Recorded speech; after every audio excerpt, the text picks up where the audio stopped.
యేసయ్యకి మహిమ కలుగును గాక. మీ అందరికీ వందనములు. ఈరోజు మనము చెప్పుకుంటున్న అంశము ఆపదలో ఆదుకునే దేవుడు. మన దేవుడు ఎలాంటి దేవుడు? ఆపదలో ఆదుకునే దేవుడు. ఏ ఒక్కరిని నేను ఆదుకోను అనే దేవుడు కాదు. ఏ ఒక్కరు ప్రార్థించినా, ఏ ఒక్కరు నాయనా నీ సహాయం మాకు కావాలి దేవా అని అడిగినా వాళ్ళందరినీ ఆదుకునే దేవుడై ఉన్నాడు మన దేవుడు. ఎందుకంటే ఆయనే సర్వ సృష్టికర్త అయి ఉన్నాడు కనుక, ఆయనే సర్వాధికారి అయి ఉన్నాడు కనుక, ఆయన సర్వ సృష్టిని సృష్టించిన దేవుడు కనుక ఆయన ప్రతి ఒక్కరిని కూడా ఆదుకునే దేవుడై ఉన్నాడు.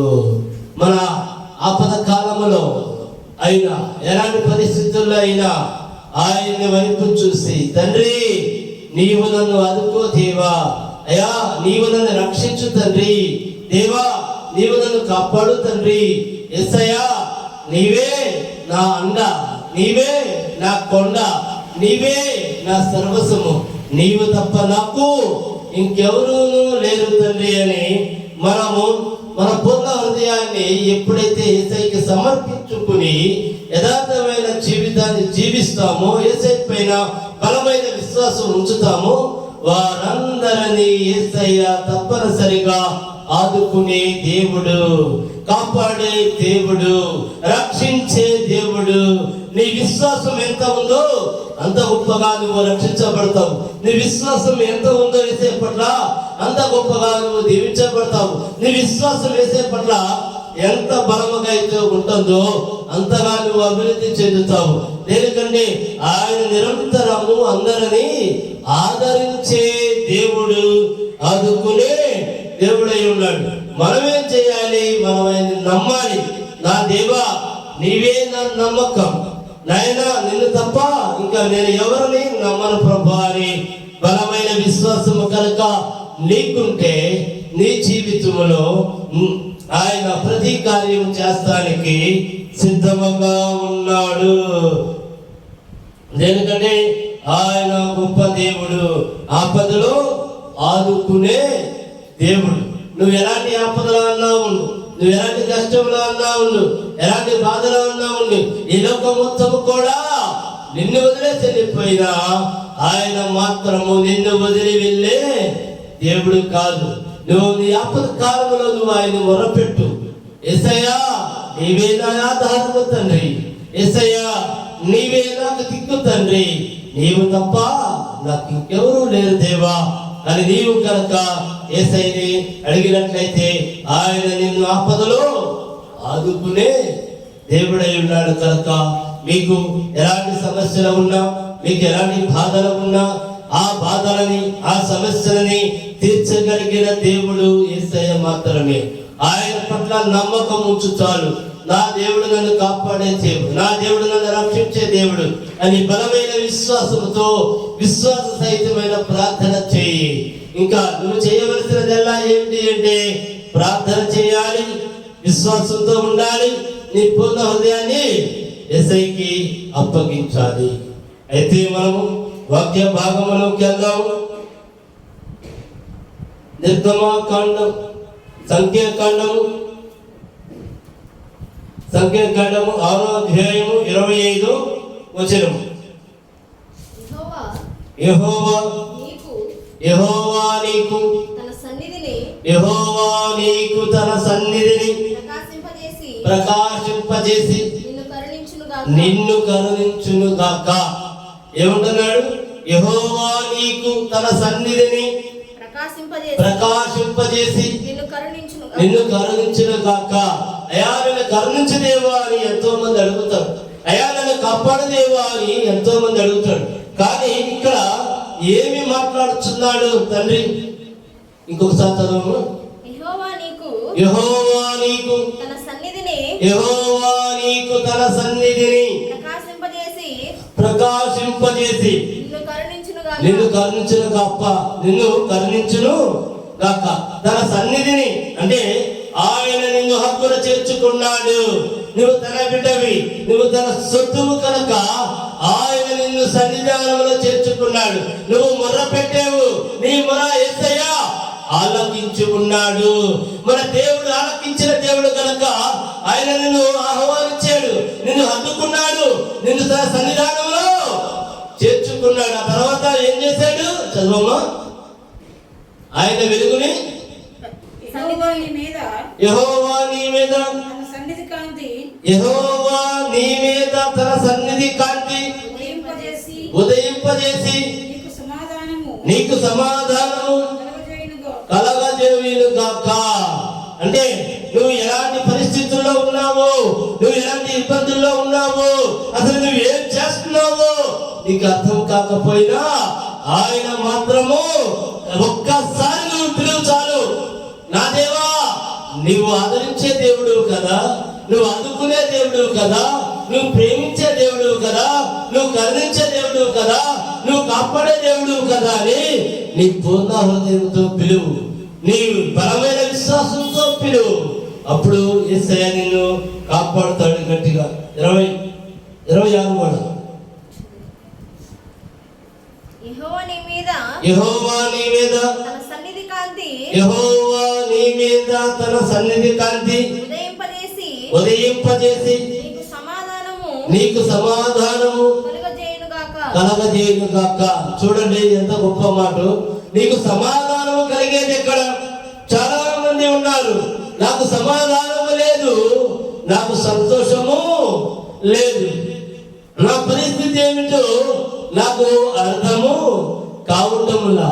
ఉండడానికి ఎన్నో కోట్ల రూపాయలు ఉన్నాయి, ఎన్నో ఆస్తులు ఉన్నాయి, ఎంతో పదవులు ఉన్నాయి, ఎంతో గొప్పవారై ఉన్నారు, కానీ వారికి ఏమి లేదు, సమాధానము లేదు.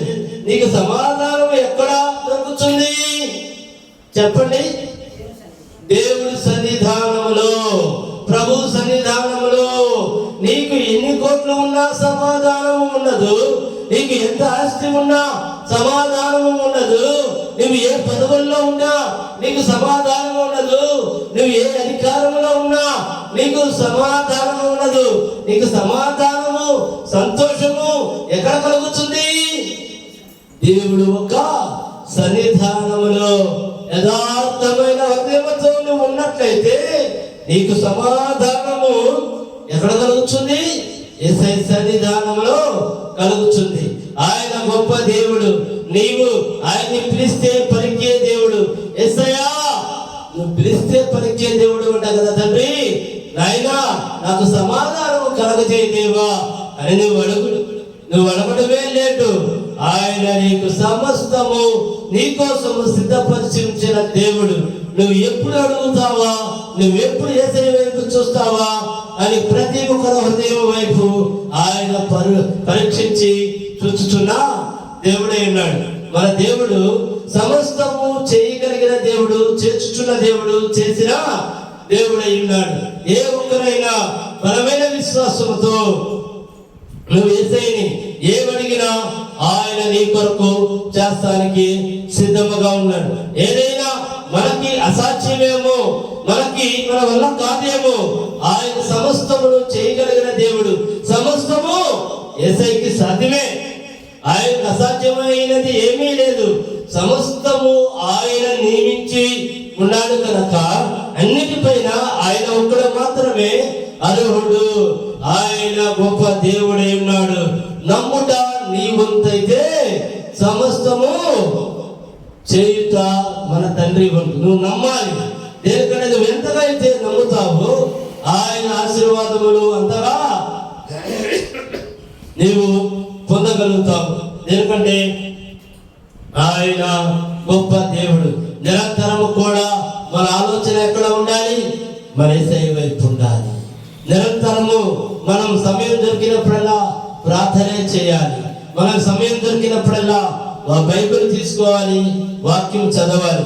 ఎందుకంటే ఆయన గొప్ప దేవుడై ఉన్నాడు కనుక. ఎందుకంటే ఆయన నిన్ను నిరంతరం కాపాడాలి అంటే మనం ఆయనతో నడవాలి. మనం చేయవలసిన దేవుడో తెలుసా? బలమైన విశ్వాసము యేసయ్య పట్ల ఉంచాలి. దేనికంటే ఈ లోకంలో ఏదైనా మనకి శాశ్వతం కాదు, కానీ దేవుని ప్రేమ మనకి శాశ్వతమై ఉంది. కాబట్టి మనం ఆయన్ని బలముగా ప్రేమించాలి, బలముగా నమ్మాలి.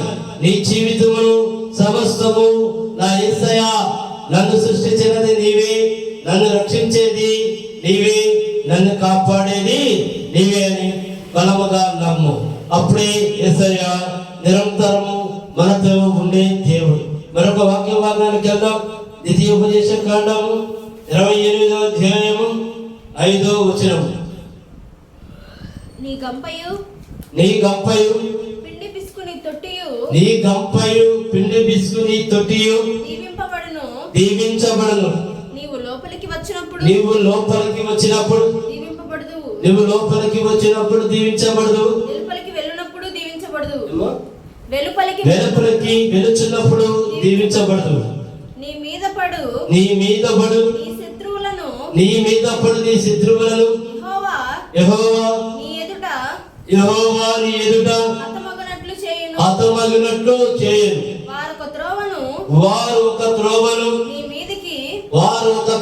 నీ మీదకు వస్తే బయలుదేరి వచ్చి 7 త్రోవలు నీ ఎదుట నుండి పారిపోవు. 8 వరకు చదువు.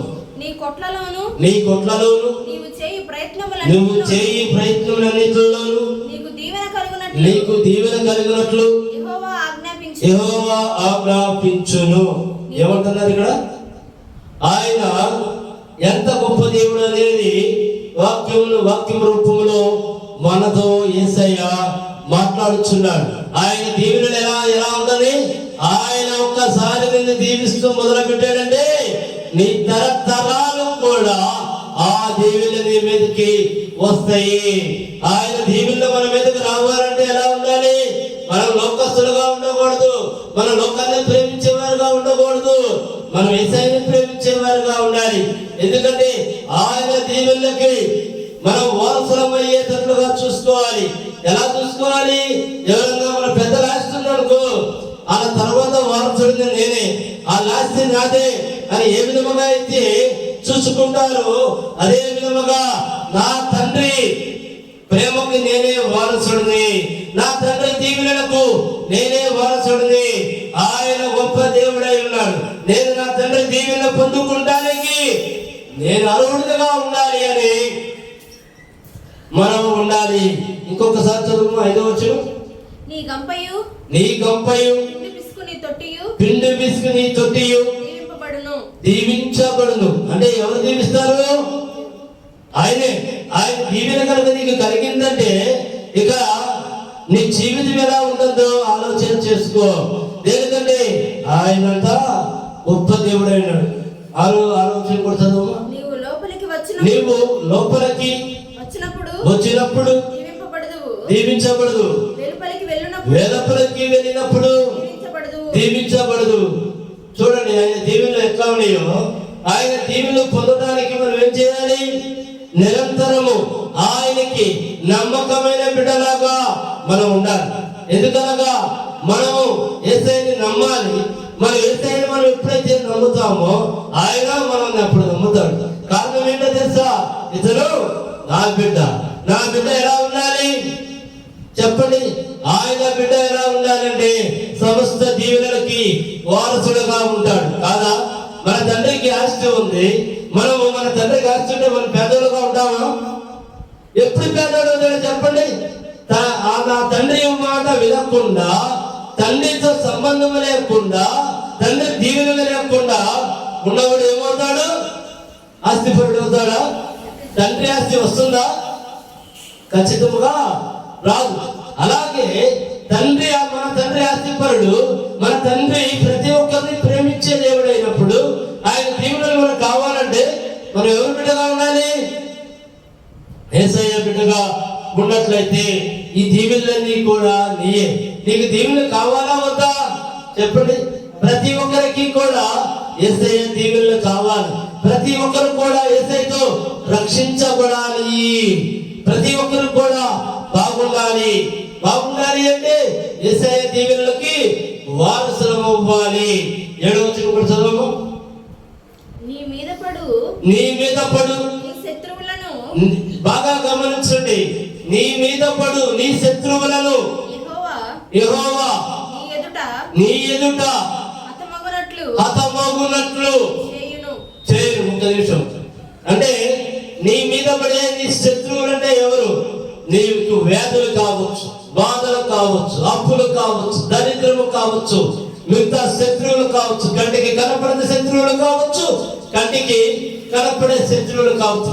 ఇవన్నీ కూడా నీ ఎదుటే హతమగును అని యేసయ్య వాగ్దానం ఇచ్చుచున్నాడు. ఎప్పుడు, ఎలా, నువ్వు ఎలా ఉంటే జరుగుతుంది. నువ్వు లోకస్తులుగా ఉంటే జరగవు ఇవన్నీ. అయ్యా నా దేవుడు నీవే తండ్రి, నేను నిన్ను నమ్ముచున్నాను తండ్రి.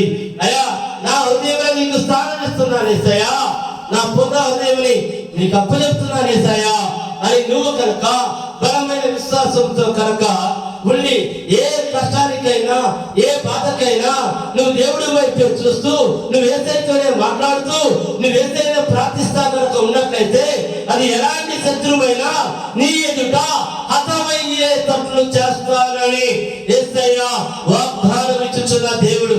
ఆయన వాగ్దానం ఎలాంటిదో తెలుసా? ఆయన వాగ్దానం ఇస్తే భూమి ఆకాశంలో గతించిపోయినను ఆయన వాగ్దానము గతించిపోదు.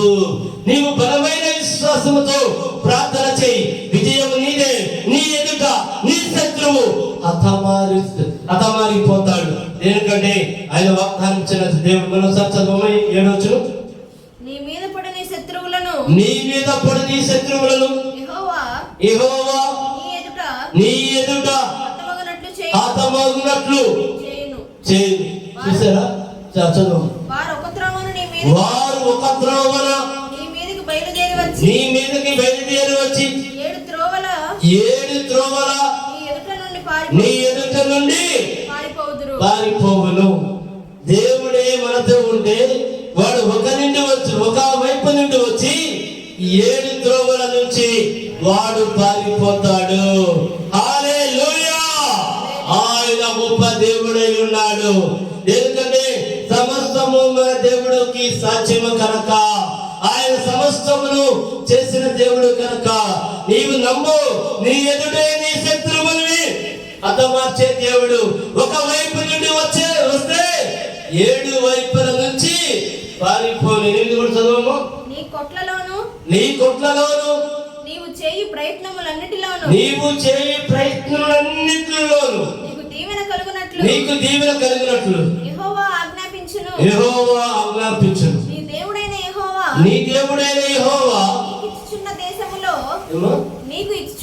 నీకు ఇచ్చుచున్న దేశంలో ఆయన నిన్ను ఆశీర్వదించును. చూసారా? ఆయన నిన్ను ఆశీర్వదిస్తా అంటున్నాడు. ఎలా ఉండాలి మనం? ఆయన ఆశీర్వాదంలోకి వారసులుగా ఉండాలంటే, తండ్రి దీవెనలోకి మనం వారసత్వం వహించాలి అంటే ఎలా ఉండాలి? మనలో కూడా నీతి ఉండాలి, మనలో ప్రార్థన ఉండాలి, మనలో నమ్మకం ఉండాలి, విశ్వాసం ఉండాలి. మనలో ఏముండాలి? విశ్వాసం, నమ్మకం ఉండాలి.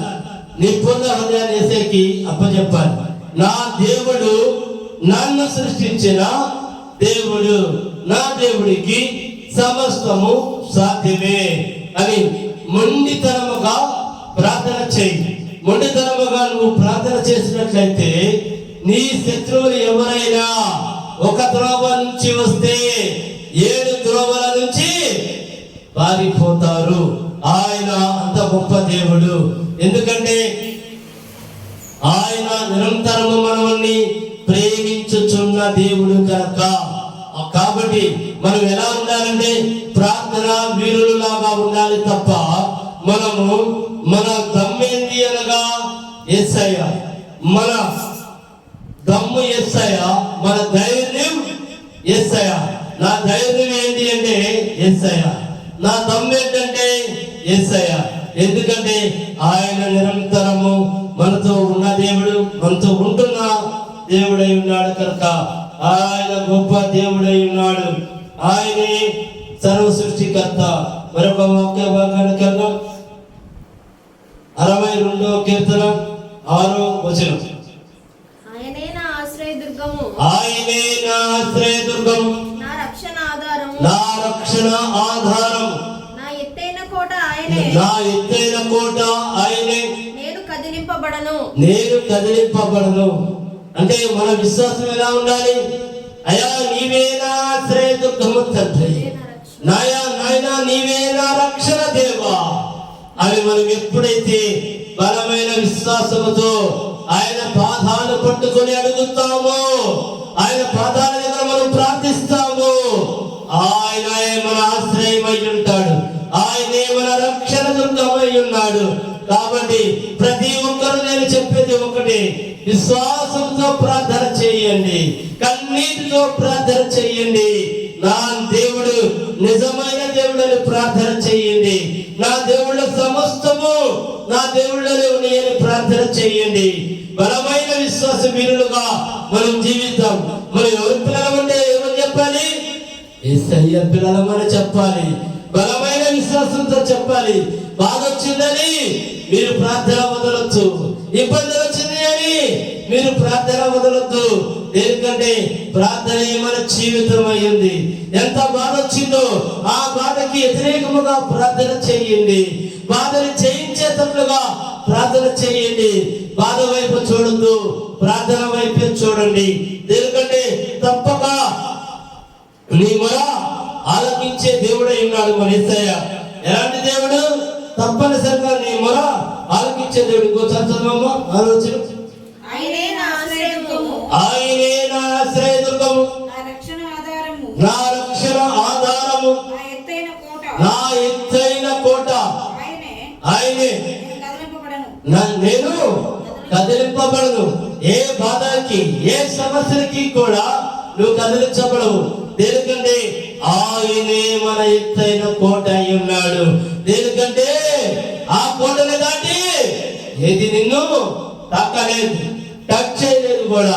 ఎందుకంటే నీలో విశ్వాసాన్ని ఎంతైతే పెంచుకుంటావో అంత గొప్ప దీవెనలు మనకి మరి ఇస్తానికి సిద్ధంగా ఉన్నాడు. 7వ వచనం కూడా చదువు.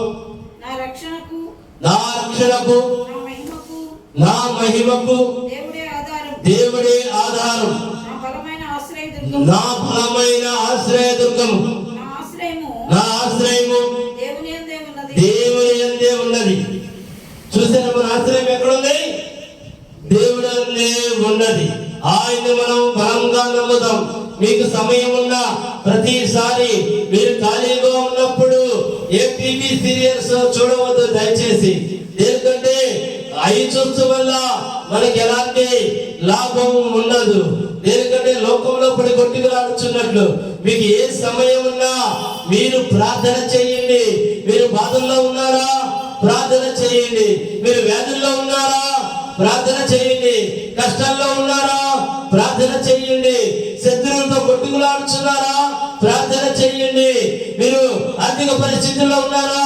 ప్రార్థన చేయండి. ఎందుకంటే ఎలా చేయాలో తెలుసా? ప్రార్థన చాలా జీతం చేయాలి. నా దేవుడు ఉన్నాడు. ఏ బాధ నన్ను ఏమీ చేయలేదు, ఏ వ్యాధి నన్ను ఏమీ చేయలేదు, ఏ దరిద్రము నన్ను ఏమీ చేయలేదు, ఏ సమస్య నన్ను ఏమీ చేయలేదు, ఏ శత్రువు నన్ను ఏమీ చేయలేదు. ఎందుకో తెలుసా? నేను యేసయ్య బిడ్డనై ఉన్నాను. ఎందుకంటే నేను అనేకమైన సమస్యల్లో, నేను అనేకమైన బాధల్లో, నేను అనేకమైన ఇబ్బందుల్లో ఉన్నప్పుడు రోజుకి 7-8 గంటలు ప్రార్థన చేశాను. మోకరించినప్పుడల్లా 1-2 గంటల సేపు మోకరించి ప్రార్థన చేస్తానే ఉండేవాడిని. దేవా నా ఆధారము నీవే, దేవా నాకు దిక్కు నీవే. ఈ లోకములో నన్ను ఆదరించేవారు లేరు దేవా, ఈ లోకములో నన్ను ఆదుకునేవారు లేరు దేవా. ఈ లోకము నన్ను పట్టించుకోవట్లేదు. నన్ను పట్టించుకునే దేవుడు నీవే, నన్ను ఆదరించే దేవుడు నీవే, నన్ను సృష్టించిన సృష్టికర్తవి నీవే అని నేను యేసయ్య దగ్గర కన్నీటి ప్రార్థన చేసేవాడిని. తప్పనిసరిగా అలా నేను సంవత్సరంన్నర చేశాను. ఈ రోజుల్లో ప్రార్థన అంటే మీరు ప్రార్థన చేసి ఆమె వెళ్ళిపోయేలోపు మీకు మిరాకిల్ జరగాలి, మీకు అద్భుతాలు జరగాలి. అప్పుడే దేవుడు మీ మొర ఆలకిస్తున్నట్టుగా మీరు భావిస్తారు. లేదు, మన నోటి నుండి వచ్చే ప్రతి మాటని దేవుడు ఆలకిస్తున్నాడు. కానీ నువ్వు ఎంతవరకు విశ్వాసంలో, ఎంతవరకు నమ్మకంతో ఉంటావో తెలియాలి కదా. నువ్వు ఎంతవరకు విశ్వాసంతో ఉంటావో తెలియాలి కదా. అందుకే ఆయన నాకు సంవత్సరంన్నర ఆ కష్టాలు అలాగే ఉండి అయినా నేను ఇసుకు చెందరా. నా దేవుడు ఒక్కడ మాత్రమే నా బాధలు తీర్చగలిగిన దేవుడు. నా దేవుడు ఒక్కడ మాత్రమే నన్ను ఆదరించగలిగిన దేవుడు. నా దేవుడు ఒక్కడ మాత్రమే నన్ను రక్షించగలిగిన దేవుడు అని నేను బలమైన విశ్వాసముతో ప్రార్థన చేస్తానే ఉన్నాను. నేను బ్రతుకు దినములన్నీ కృపాక్షేమములే నా వెంట వచ్చును. నేను బ్రతుకు దినములన్నీ కృపాక్షేమములే నా వెంట వచ్చును. చిరకాలము యెహోవా మందిరములో నేను నివాసం చేసేదను. దేనికంటే ఆయన అంత గొప్ప దేవుడై ఉన్నాడు. ఆయన్ని బలమైన నమ్మకముతో నీ పెట్టుబడి ఏమిటి అనగా నమ్మకం. నీ పెట్టుబడి ఏమిటి అనగా విశ్వాసం. మన దేవుడి పట్ల మనం ఎంత విశ్వాసం అయితే ఉంచుతామో అన్ని అద్భుతాలు మన సొంతం. మీరు ఏ మాత్రము కూడా అస్సలకి భయపడవద్దు. మన యేసయ్య ఉన్నాడు. నా నోటి నుంచి వచ్చే మాట, నీ నోటి నుంచి వచ్చే మాట, ప్రతి నోటి నుంచి వచ్చే ప్రతి మాట, ప్రతి ప్రార్థన ఆయన ఆలకిస్తున్నాడు అని దయచేసి నమ్మమని అడుగుతున్నాను. ఎందుకంటే ఆయన నమ్మదగిన దేవుడై ఉన్నాడు. మన కన్నీరు తుడిచే దేవుడు ఎవరంటే యేసయ్య మాత్రమే. మనం నిరంతరము కూడా యేసయ్యని ప్రార్థించుకుందాం. ఎందుకంటే ఆయన గొప్ప దేవుడై ఉన్నాడు. ఆయన ఎలాంటి దేవుడు? గొప్ప దేవుడు. ఈ రోజు మన అంశం ఏంటి? ఆపదలో ఆదుకునే దేవుడు. ఎందుకంటే ఆయన మనల్ని నీవు ఎలాంటి ఆపదల్లో ఉన్నా ఆయన ఆదుకునే దేవుడై ఉన్నాడు. జ్ఞాపకం పెట్టుకోండి, మర్చిపోవద్దు. తప్పనిసరిగా ప్రార్థన చేసుకోండి. ఈ వారము టైం సరిపోకపోవడం వల్ల ముగిస్తున్నాను. రేపు వచ్చే వారము మళ్ళీ మనము చెప్పుకుందాము. దయచేసి తలలు ఉంచుకుంటే ప్రార్థన చేసుకుందాం. మా గొప్ప దేవ, మా యేసయ్య, మమ్మల్ని ఆపద కాలంలో తండ్రి ఆదుకునే దేవుడు నీవే కనుక నా దేవ మా ప్రతి మనల్ని ఆలకించుచున్న తండ్రి మీకు మహిమ కలుగును గాక. నాయన ఎంతమంది ఎన్ని విధాలుగా దేవా మిమ్మల్ని ప్రార్థించుచున్నారు నాయన, వారందరినీ తండ్రి వారందరి వైపు చూసి వారి కష్టం తీర్చమని నజరేయుడైన యేసుక్రీస్తు నామములో ప్రార్థించి అడిగి వేడుకొనుచున్నాను మా ప్రియ పరలోకపు తండ్రి. ఆమేన్, ఆమేన్, ఆమేన్. అందరికీ వందనములు. మా అడ్రస్ మదర్ తెరీసా వీధి, ఐతానగర్, తెనాలి, గుంటూరు జిల్లా. మా ఫోన్ నెంబర్ 9849844862. మీ అందరికీ వందనములు.